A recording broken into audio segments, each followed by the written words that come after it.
जय Shri Ram. Hello guys, welcome to my new short blog. केनता अच्छे सब बहुत शक्ति को मैं बहुत बहुत से अच्छे। आज जाऊ कि हमें बीजा पत्थर भुजी करी। चलो देखो मैं केनता केनता भुजी होता है जी। এটা ঘর বাহারে করে এটা মই যাউছ এটা সামান পত্র সব লোড হয়ে গলা না দেখো এটা টাটা এসি উপরে এটা মই বসি যাই এটা মই যেন কাম করছে না স্টাফ মানে এটা সবে যাউছ এটা বুঝি করি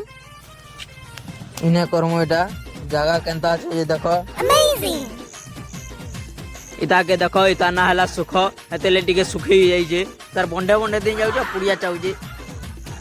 इटा सामान पत्तर इटा सब अनलोड कर देल न इटा मटन ने उली उला कोटाकुटी सब चली जे इटा देखन इटा हो जे मांस पकड़ी इटा जलखिया रे हवा इटा इटा सबे बसी जन इटा जलखिया खाउ जन मैं खाउ जन इटा इटा नदी के इटा गाधी जाइतिनो इटा गाधी कर आसी साइले न मुई इटा हो चिली मांस सब पकड़ा है इटा चलो इटा सब इटा खाऊ जन इटा सबे हमार आगे के टिके देखन केना देखु जंती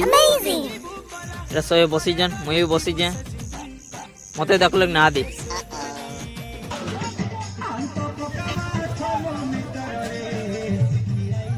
এটা সবে নাচুজন মালিক ম্যানেজার ইনে সবে নাচুজন মুই না নাচবার কালা যে না নাচো তুমি কহ কমেন্ট রে ভিডিওটা এতে তক থিলা ভিডিওটা কেনতা লাগলা যে কমেন্ট করো ভাল লাগলা বলে লাইক করো শেয়ার করো সবস্ক্রাইব করো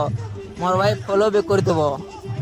আর কানা কমি আর গুটে ভিডিও রে মিলমা थैंक यू बाय जय श्री राम।